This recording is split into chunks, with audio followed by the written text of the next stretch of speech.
Hello guys, the depth queen स्वागत करती है अपने डार्क डेप्थ वर्ल्ड में। और सबसे पहले वीडियो शुरू करने से पहले मैं आप लोगों को तहे दिल से धन्यवाद करना चाहती हूँ। आप लोगों ने जो मेरी वीडियो है तेजरन की सच्चाई यानी कि तेजस्वी प्रकाश और करण कुंद्रा के रिलेशनशिप को जो मैंने डिकोड किया था और उसके ऊपर जो एक वीडियो मैंने बनाई थी, उसको आप लोगों ने इतना सपोर्ट किया, इतना अप्रिशिएट किया, उसको इतना आप लोगों ने देखा, उसके लिए तहे दिल से मैं आप लोगों की शुक्रगुज़ार हूँ। मैं बहुत टाइम से चाह रही थी कि मैं आप लोगों को इस तरीके से वीडियो बना के थैंक्स करूं। इनफैक्ट थैंक्स बोलना भी मुझे लगता है काफ़ी नहीं है, क्योंकि आप लोगों ने पता नहीं, मुझे पता है आप लोगों ने मुझे क्या दिया है और मेरे लिए ये चीज़ें कितनी मायने रखती हैं। और मैं तहे दिल से आप लोगों की अगेन शुक्रगुज़ार हूँ।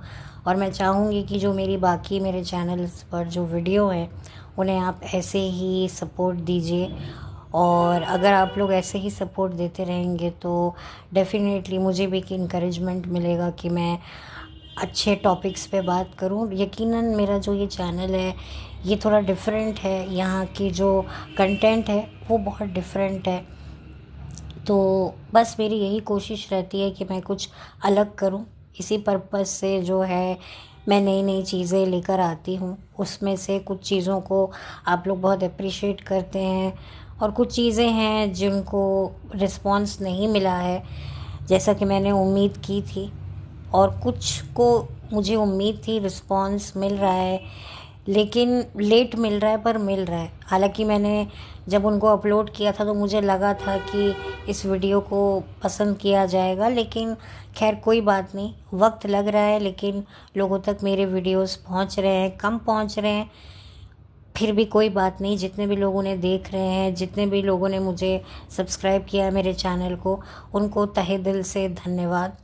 तो चलिए आज मैं वीडियो शुरू करती हूँ। तो एक बार फिर मैं आप लोगों के लिए लाई हूँ एक नायाब तोहफ़ा, आपकी आँखों के लिए एक नायाब तोहफ़ा, क्योंकि मैं आज एक क्लासिक मूवी लेकर आई हूँ आप लोगों के लिए जो कि ब्लैक एंड वाइट है। जी हाँ, ब्लैक एंड वाइट है। बहुत सारे लोगों को ब्लैक एंड वाइट मूवी देखना पसंद नहीं होगा, लेकिन मैं आपको गारंटी देती हूँ कि ये फ़िल्म आप अगर देखेंगे, अगर आप एक अच्छा सिनेमा देखना चाहते हैं तो ये मूवी आपको निराश नहीं करेगी। क्योंकि अक्सर मैं जिस तरह की कहानियाँ लेकर आती हूँ ज़्यादातर वो महिला प्रधान होती हैं, वो विमेन ओरिएंटेड होती है, लेकिन यहाँ पर एक sort of male oriented movie है जिसमें एक मर्द का चरित्र कितना ऊंचा हो सकता है और किस तरीके से एक मर्द को अपने चरित्र को संभालना चाहिए, ये कहानी उस पर आधारित है। और इस मूवी का नाम है देवर, जिसमें मुख्य किरदार में थे धर्मेंद्र, शर्मिला टैगोर, देवेन वर्मा और शशिकला। जी हाँ, ये फ़िल्म 1966 में रिलीज़ हुई थी और ये बहुत ही अच्छी और क्लासिक मूवी है। और इस फ़िल्म की जो कहानी है वो आपको बहुत कुछ सोचने पर मजबूर कर देगी, क्योंकि कहीं ना कहीं आपको इस कहानी को देखकर लगेगा कि आज हमारे आधुनिक युग में सब कुछ है, हाईटेक चीज़ें हैं, ऑनलाइन है, सब कुछ डिजिटल है, एक तरीके से बैंकिंग भी डिजिटल है, सब कुछ है। जितना मैं समझ पाई हूँ ऑनलाइन टिकट्स बुक हो जाती हैं, ट्रेन की, प्लेन की, यहाँ तक कि सिनेमा घरों की। बहुत अब चीज़ें जो हैं फटाफट होती हैं। अब वो ज़माना गया कि लाइनों में लगो, तत्काल में टिकटें मिल रही हैं। बहुत हमने वो टाइम देखा हुआ है किस तरीके से हम लोग स्ट्रगल करते थे। एक मूवी भी जाना होता था तो उसके लिए घंटों घंटों लाइन में खड़ा रहना पड़ता था, नहीं तो ब्लैक में टिकट्स लेकर मूवी देखते थे। 3 घंटे की फ़िल्म देखनी होती थी और उसके लिए 2-2 घंटे लाइनों में लगा रहना पड़ता था। तो हमने वो टाइम भी देखा है, लेकिन आज एक क्लिक से बहुत कुछ हो जाता है। यहाँ तक कि एक क्लिक से रिश्ते जुड़ जाते हैं, एक क्लिक से रिश्ते टूट जाते हैं। और मैट्रिमोनियल साइट्स हैं, डेटिंग ऐप्स हैं, इतना कुछ है। लेकिन एक चीज़ जो मुझे लगता है इतने आधुनिक युग में जो मिसिंग है वो है आपका चरित्र। जी हाँ, ये थोड़ा-सा पर्सनल लोगों को लग सकता है, क्योंकि आज जिस तरीके से लोगों की सोच है, it her choice, it his choice, ये जो चॉइसेस के जो मैटर आने लगे हैं ना, मैं ये नहीं कहती कि अपनी मर्ज़ी से जीना गलत है, लेकिन अगर आप अपनी मर्ज़ी से जी रहे हो तो ऐसी भी अपनी ज़िंदगी को में मर्ज़ियाँ मत डालो जिससे आप जो हैं मनमानी करने लगे, और कहने को आप एक इंसान होने के बावजूद भी एक जानवर जैसी ज़िंदगी जीने लगे, जो शायद मुझे लगता है यही हो रहा है। सॉरी। तो ये कहानी आपको बहुत कुछ सिखाएगी, बताएगी, और एक मेल को कैसे, मेल के पास एक अपने आप को संभालना, कहते हैं ना, लड़कों को जो है शिक्षा देने की ज़रूरत है कि कैसे एक औरत से व्यवहार करना चाहिए। अक्सर इस तरह की लेक्चरबाजी दी जाती है, लेकिन सच में ये कहानी आपको वाकई बिना कुछ बोले ही बहुत कुछ बता देगी। स्पेशली ये जो फ़िल्म है ये देवर भाभी के रिश्ते पर आधारित है कि देवर भाभी का रिश्ता कैसे होना चाहिए। आजकल जिस तरह से हम देखते हैं रिश्तों में ही इतना उलझापन है, उलझापन क्या कह लो, एक तरीके से हर रिश्ते में चीज़ों को नॉर्मलाइज़ करने के लिए, विषय विकार को नॉर्मलाइज़ करने के लिए लोग इतनी बातें करने लगे हैं कि हर जगह पर मान मर्यादा जो है हटती जा रही है। बहुत सारे रिलेशनशिप हैं जो इतने ज़्यादा गंदे हो गए हैं, और उनमें से शायद एक ये भी रिश्ता मैं देखती हूँ। आप लोगों ने देखा होगा कि पहले के ज़माने में अगर कोई औरत विधवा हो जाती थी, उसके पति की डेथ हो जाती थी, तो उसकी शादी जो है वो देवर से ही करवा दी जाती थी। कई देवर तो इतने छोटे होते थे उम्र में कि मतलब उनके बच्चे जैसे होते थे, और बाकायदा वो उनके जो है उनको उनके पैजामे के नाले तक जो है बांधती थी। इतनी बड़ी उम्र की भाभी, कहते हैं ना, भाभी माँ समान होती है। तो यहाँ पर भी मैंने देखा है कि शादियाँ हो जाती थी क्योंकि भाई देवर को हेल्थ इशू है और भाभी विधवा हो गई है, तो उसकी देवर की भी कहीं और शादी नहीं हो सकती, और भाभी के बच्चे हैं, विधवा है, तो चलो इसकी शादी करवा दी जाए। तो इस तरह के भी मैंने सुने हैं, बहुत सारी फिल्में बनी हैं, जैसे कि एक चादर मैली सी जिसमें हेमा मालिनी और ऋषि कपूर थे, जिसमें हेमा मालिनी के पति का निधन हो जाता है, तो फिर जो भाभी भाभी कहता हुआ ऋषि कपूर हेमा मालिनी के पीछे रहता है, वही फिर उसके साथ में शादी करके उसे एज अ प्रॉपर वाइफ बना लेता है। तो यहाँ पर आप देख सकते हैं कि रिश्ते चंद मिनट में कैसे रूप ले लेते हैं। जहाँ पर एक वक्त पे भाभी के पैर छुए जाते थे, वहीं चुटकी बजाते हुए उसी भाभी को बीवी बनाकर उसे अपनी बाहों में भर लेते थे। तो ये रिलेशनशिप नहीं है, और मैं ये चीज़ें बहुत समय से, जब से मैंने होश संभाला है, तभी से मुझे बड़ी अटपटी लगती थी जब मैं इस तरह की फिल्मों में या टीवी सीरियल में या कहीं सुनती थी। तो मुझे हमेशा से ये समझ नहीं आता था कि अगर आप एक मुंह बोले रिश्ते भी बना रहे हो, तो उन मुंह बोले रिश्तों की भी कीमत जो है, मतलब कभी भी मुंह से बहन बना लिया, कभी भी मुंह से बीवी बना लिया, मतलब कोई कीमत ही नहीं है। आपकी अपनी ज़बान की कोई कीमत नहीं है, आपके अपने जो है थॉट प्रोसेस की कोई कीमत नहीं है।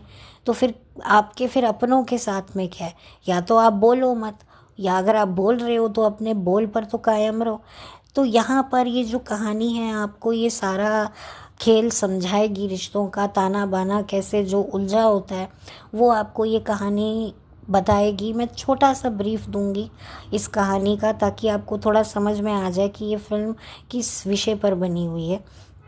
ये कहानी होती है, बचपन में दो लवर्स होते हैं, जिसका किरदार जो है बड़े होकर जो है, एक किरदार का मैं नाम बता देती हूँ, वो होते हैं धर्मेंद्र।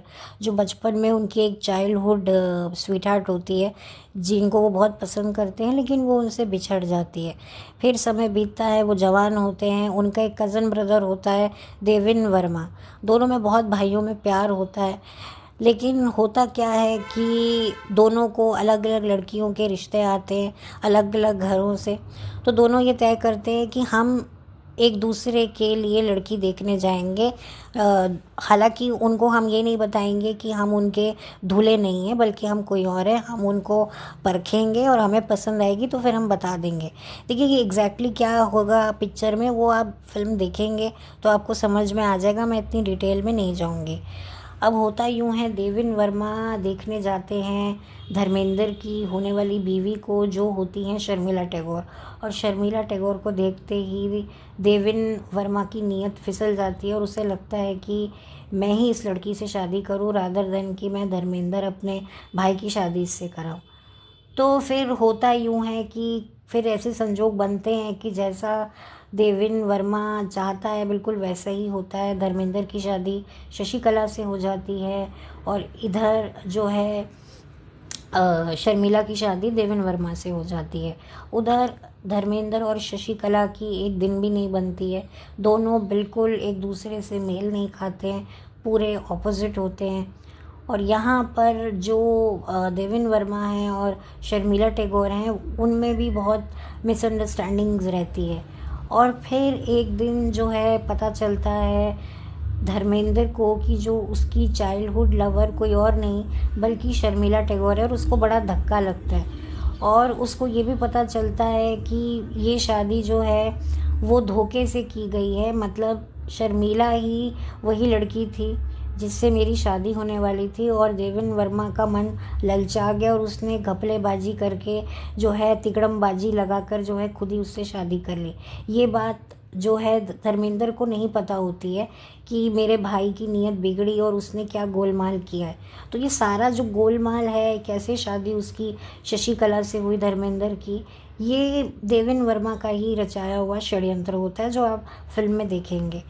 लेकिन उसके बाद भी वो काफ़ी शॉक्ड हो जाता है और ऐसा कुछ होता है जिससे देवेन वर्मा की भी डेथ हो जाती है फिल्म में। और फिर जो है देवेन वर्मा की विधवा बन जाती हैं शर्मिला टैगोर। और उधर शशिकला और धर्मेंद्र में ईंट कुत्ते का बैर होता है। दोनों एक दूसरे को पसंद नहीं कर रहे होते, एक दूसरे से अलग रह रहे होते हैं। लेकिन फिर धीरे धीरे चीज़ें जो हैं, फिल्म जो है अपने अंत तक पहुंचती है और अंत में आते आते जैसे कि होता है सब कुछ ठीक हो जाता है। और धर्मेंद्र क्योंकि लीड हीरो होते हैं तो वो सारी प्रॉब्लम सॉल्व कर देते हैं। और अंत में ये नतीजा आता है, जो शर्मिला टैगोर हैं वो संन्यास ले लेती हैं कि भाई अब मेरा पति चला गया है, अब मुझे कोई पुनर्विवाह नहीं करना है। अब मुझे अपनी जो पूरी आधी बची ज़िंदगी है, अपनी जो भी मेरी ज़िंदगी है, वो मैं भगवान के पूजा अर्चना और उन्हीं की भक्ति में अपना जीवन लगा दूंगी। मैं साध्वी या सन्यासिनी जोगिनी बनकर रहूंगी। उधर जो होता है धर्मेंद्र पूरी फिल्म में भले ही वो ये बात जान लेता है, अपने भाई की भी करतूतों को समझ जाता है और ये सच भी जान लेता है कि शर्मिला उसकी चाइल्डहुड लवर है, उसके बावजूद भी वो एक बार भी शर्मिला को ये बात पता नहीं चलने देता है। वो उसको वही रिगार्ड्स देता है जो वो एज अ भाभी उसको एक वक्त पे दे रहा होता है, ये जाने बगैर कि भाई इस लड़की से मेरी शादी होने वाली थी मैं, और ऊपर से ये मेरी चाइल्डहुड लवर भी है। सोचो अगर ये फिल्म आज के ज़माने में आती तो इसकी एंडिंग यही होती ना कि धर्मेंद्र जो है शशिकला को धक्का दे देते अपनी ज़िंदगी से, हाँ तू दफ़ा हो। उधर वो शर्मिला को कहते कि शर्मिला मैं तेरे बचपन का हीरो हूँ, जो हुआ तू भी भूल जा, जो हुआ मैं भी भूल जाऊँगा और हम लोग मिलकर अपनी लाइफ को शुरू करते हैं। मेरे भाई ने मेरे साथ धोखा किया, नहीं तो तेरी और मेरा विवाह तो तय था, तेरा मेरा मिलन तो लिखा हुई था, लेकिन मेरे भाई ने भांजी मारी और ये शशिकला को जो है डाइवोर्स देकर एलमनी देकर धक्का मार देते थे। लेकिन ऐसा हुआ नहीं। बाकायदा धर्मेंद्र और शशिकला दोनों ही रियलाइज़ करते हैं कि उनकी शादी जो है वो भले ही ख़राब है लेकिन हम उसे बचा सकते हैं अगर हम कोशिश करें। तो दोनों आपस में पैचअप कर लेते हैं और धर्मेंद्र जो हैं शशिकला को पूरी तरीके से अपनी पत्नी के रूप में स्वीकार लेते हैं और वो भी उसे अपना पति मान लेती है। और जो शर्मिला होती है वो अपना संन्यास लेकर चली जाती है। तो शर्मिला को कभी भी ये बात पता नहीं चलती है इस फिल्म में कि ये जो मेरा देवर था, जो मेरी इतनी इज्जत करता था, ये एक्चुअली में इसकी रियलिटी क्या थी। और वो भी धर्मेंद्र भी कभी भी ये पता लगने के बावजूद भी कि ये मेरी चाइल्डहुड लवर थी, उसके प्रति कोई भी आकर्षण विकर्षण, किसी भी तरह का लस्ट एटीट्यूड वो नहीं रखते।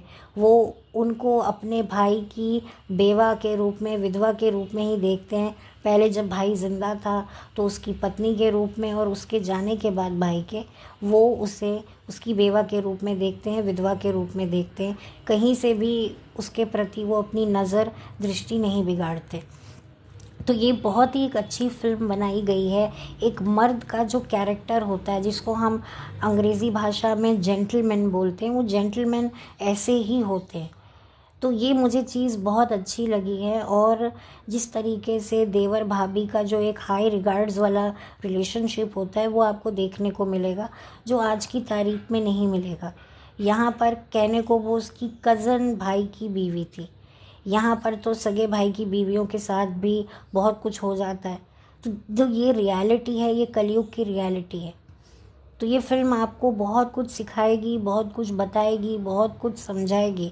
और आई मस्ट से कि लड़कों को ये फ़िल्म ज़रूर देखनी चाहिए, बहुत कुछ सीखना चाहिए। आई थिंक हमने शास्त्रों में अगर एक देवर का अगर मैं ज़िक्र करूं, एक और देवर का ज़िक्र करूं, तो मैं श्री लक्ष्मण जी का करूंगी, जिन्होंने हमेशा सीता मैया के चरणों के अलावा कभी भी आंख उठाकर उनके ऊपर नज़र नहीं बिगाड़ी। तो ये सबसे कितना हाईएस्ट ये एक रिस्पेक्ट होता है एक औरत के लिए। ठीक है, हम एक औरत को रिस्पेक्ट से उसके लिए दरवाज़े खोलते हैं, उसके लिए कुर्सी आगे करते हैं, लेडीज़ फर्स्ट बोलते हैं, हम सब कुछ एक लेडी को रिस्पेक्ट देते हैं। लेकिन उससे भी बड़ी जो एक रिस्पेक्ट होती है लेडी को, कि उसको एक मर्द के साथ वो डिस्कम्फर्ट वाली फीलिंग ना आए। क्योंकि लड़कियां बहुत जल्दी, उनके अंदर एक इंस्टिंक्ट होता है, वो भांप लेती हैं, कि वो एक नज़र में ही पढ़ लेती हैं कि ये जो मर्द है ये कैसे हमें देख रहा है। उसके बॉडी लैंग्वेज से वो तुरंत गेस कर लेती हैं कि इस मर्द की नीयत कितने डोल रही है हमको देखकर, या कितना डिसेंट है। तो ये बहुत बड़ा एक प्रोटेक्शन होता है जो एक आदमी एक औरत को देता है। भले ही वो उसका ना भाई हो, ना बाप हो, ना बॉयफ्रेंड हो, आप किसी ऐसी लड़की जो आपकी कुछ भी नहीं लगती, अगर वो भी आपके साथ कंफर्टेबल फील कर रही है, तो ये एक तरीके का एक, मैं समझती हूँ कि एक बहुत अच्छा गेस्चर है। हम एक लेडी के साथ में बड़े तमीज़ से बात करते हैं, सब कुछ करते हैं, लेकिन हम अंदर ही अंदर उसके प्रति अपनी जो है दृष्टि भी बिगाड़ रहे होते हैं, जो उस लेडी को भी समझ में आ रहा होता है। फिर उससे यं करके बातें करना, फ्लर्टिंग करना, जो कि मुझे बड़ा ही ख़राब लगता है। ये जो फ्लर्टिशियस होते हैं ना, कई देवर भी अपनी भाभीयों के साथ में अननेसेसरी मजाक करते हैं, बहुत ही मतलब चीप टाइप के, वो भी मुझे पसंद नहीं आते और करने भी नहीं चाहिए। एक जो एक डेकोरम होता है, एक जो हाई रिगार्ड्स वाला ये देवर भाभी का रिलेशनशिप होता है, इसमें बिल्कुल जो है बहुत सारी डिग्निटी दोनों तरफ से मेंटेन होनी बहुत ज़रूरी है। तो ये आपको सीखने को मिलेगा इस मूवी से। और ये फ़िल्म आपको, मुझे लगता है हर एक लड़के को देखनी चाहिए जिसके भी घर में भाभी है या भाभी आने वाली है।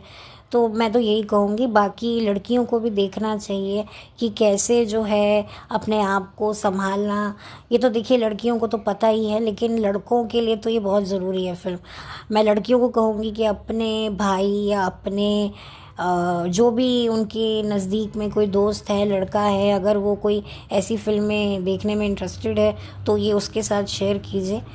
तो बस मुझे ये फ़िल्म लगा कि मुझे आप लोगों के साथ में इस फ़िल्म के बारे में बात करनी चाहिए। और ये फ़िल्म आप लोग देख सकते हैं, यूट्यूब पे अवेलेबल है। पॉसिबल होगा तो मैं इसका लिंक डिस्क्रिप्शन बॉक्स में डाल दूँगी, और आप लोग ये फ़िल्म एंजॉय कीजिएगा और मुझे बताइएगा कि कैसी लगी ये फ़िल्म। और वाकई बहुत ही डीप फ़िल्म है। पूरी ज़िंदगी, मतलब एक तरीके से एक मर्द का त्याग, और वो भी अपनी खुशी से किया हुआ त्याग।